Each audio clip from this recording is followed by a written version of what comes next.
राधे राधे भक्तों, वरुथनी एकादशी व्रत करने का क्या महत्व है और हमें ये क्यों करना चाहिए, आज हम यही सब जानेंगे।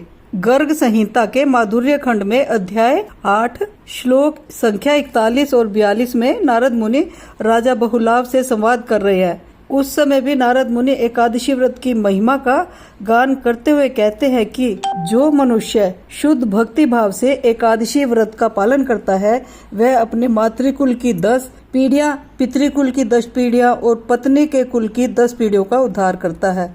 इतनी विशेष है एकादशी तिथि। वरुथनी अर्थात जो सभी वरों को प्रदान करने में सक्षम है और जो समस्त भौतिक बंधनों को काटकर आध्यात्मिकता प्रदान करती है। प्रत्येक मनुष्य के मन में कोई न कोई इच्छा अभिलाषा जरूर होती है, लेकिन ये इच्छाएं और अभिलाषाएं भौतिक सुखों को प्राप्त करने के लिए होती है और अंत में दुखों का कारण बनती हैं। और यदि यह इच्छा और अभिलाषा आध्यात्मिक हो और भगवान की सेवा करने की हो तो व्यक्ति परम सुख प्राप्त करता है। भौतिक इच्छाएं और उससे अर्जित फल इस भौतिक शरीर के साथ ही समाप्त हो जाते हैं, लेकिन आध्यात्मिक फल आत्मा के साथ सदैव रहते हैं, क्योंकि आत्मा अविनाशी और अमर है। तो आइए हम समस्त आध्यात्मिक फलों को प्रदान करने वाली इस वरुथनी एकादशी व्रत की पौराणिक कथा का श्रवण करते हैं। कहते हैं कि जो व्यक्ति पूर्ण भक्ति भाव से और एकाग्रचित होकर इस संपूर्ण कथा का श्रवण करता है उसे भी वरुथनी एकादशी का व्रत पालन करने का फल मिलता है। द्वापर युग में जब भगवान श्री कृष्ण ने इस धरती पर अवतार लिया तब उस समय उनके साथ 5 पांडवों के रूप में उनके पार्षद भी थे। 5 पांडवों में सबसे श्रेष्ठ है युधिष्ठिर महाराज। उन्हें धर्मराज कहा जाता है। एक दिन की बात है, युधिष्ठिर महाराज श्री कृष्ण भगवान के साथ बैठे हुए थे और उनके मध्य एकादशी व्रत के विषय में चर्चा हो रही थी। युधिष्ठिर ने श्री कृष्ण से पूछा, हे केशव, वैशाख मास के कृष्ण पक्ष में आने वाली एकादशी का नाम वरुथनी है, यह तो मैं जानता हूँ, लेकिन क्या आप मुझे यह बता सकते हैं कि इस एकादशी के व्रत के पालन करने में व्यक्ति को क्या लाभ मिलता है और इसका महत्व क्या है? इस व्रत को करने से हमें किस सुख की प्राप्ति होती है? भगवान श्री कृष्ण ने कहा, हे धर्मराज, यह ऐसी विशेष एकादशी तिथि है जिसके पालन करने से इस जन्म और अगले जन्म में भी सौभाग्य की प्राप्ति होती है।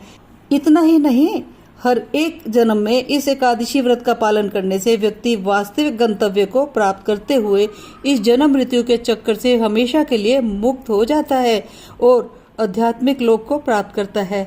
यह वही एकादशी है जिसके पालन करने से महान राजा मानधाता को मुक्ति मिली थी। एक समय की बात है कि इक्ष्वाकु वंश के महान राजा त्रिशंकु थे। उनके पुत्र का नाम धुंधुमार था। राजा धुंधुमार अत्यंत पराक्रमी, तेजस्वी और भगवान के भक्त थे, लेकिन एक दिन उन्हें शिव जी से श्राप मिला और उनके इस श्राप के कारण उन्हें कुष्ठ रोग हो गया। जब यह हम सब जानते हैं कि कुष्ठ रोग कितना भयंकर होता है और वह आसानी से ठीक नहीं होता, लेकिन जैसे ही राजा धुंधुमार को वरुथनी एकादशी के महत्व के विषय में पता लगा तो उन्होंने इस एकादशी का व्रत नियम पूर्वक पालन किया। और आपको यह जानकर आश्चर्य होगा कि वरुथनी एकादशी व्रत का पालन करने से महाराज धुंधुमार कुष्ठ रोग से मुक्त हो गए और उन्होंने परम आध्यात्मिक गति को प्राप्त किया। ऐसा कहा जाता है कि वरुथनी एकादशी का पालन करने से 10,000 वर्षों की तपस्या का फल मिलता है और सूर्य ग्रहण के समय कुरुक्षेत्र में 40 किलो सुवर्ण का दान देने से जो पुण्य फल मिलता है वो केवल इस एकादशी व्रत का श्रद्धा और निष्ठा से पालन करने से फल मिल जाता है। उसके बाद भगवान श्री कृष्ण ने युधिष्ठिर महाराज को दान के विषय में एक अत्यंत गोपनीय बात बताई और वह रहस्य यह था कि अश्वदान से श्रेष्ठ गजदान है, गजदान से श्रेष्ठ भूमि का दान है, भूमि के दान से भी श्रेष्ठ तिल का दान है और तिल के दान से भी श्रेष्ठ सुवर्ण का दान है, सुवर्ण के दान से श्रेष्ठ अन्न का दान है, क्योंकि अन्न का दान देने से व्यक्ति के समस्त पूर्वज, देवता और समस्त प्राणी प्रसन्न होते हैं। विद्वान लोग कन्यादान को भी अन्नदान के समान ही मानते हैं, लेकिन अब भगवान श्री कृष्ण सबसे गुह्य रहस्य को बताने जा रहे थे।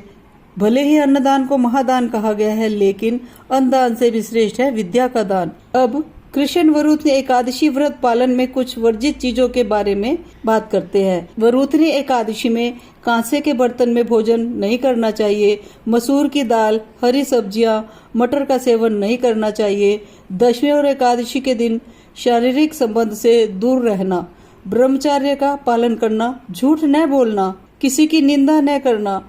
भगवान श्री कृष्ण स्वयं अंत में इस बात का विश्वास दिलाते हैं, जो व्यक्ति इस प्रकार निष्ठा और नियम पूर्वक एकादशी व्रत का पालन करता है वह सभी पापों से मुक्त हो जाता है और शाश्वत आध्यात्मिक लोक को प्राप्त करता है। वरुथनी एकादशी के व्रत से अन्नदान तथा कन्यादान दोनों के बराबर पुण्य मिलता है। जो मनुष्य लोभ के वश होकर कन्या का धन लेते हैं वे प्रलय काल तक नरक में वास करते हैं या उनको अगले जन्म में बिलाव का जन्म भोगना पड़ता है। जो मनुष्य प्रेम से धन सहित कन्या का दान करते हैं उनके पुण्य को चित्रगुप्त भी लिखने में असमर्थ है।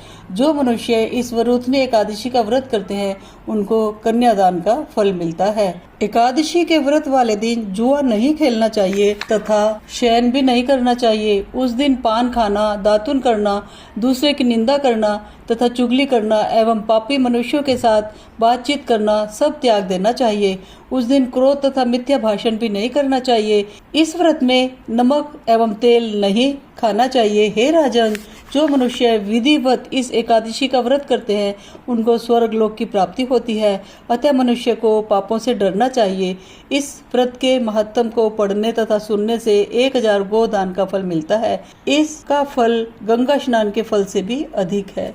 ओम नमो भगवते वासुदेवाय।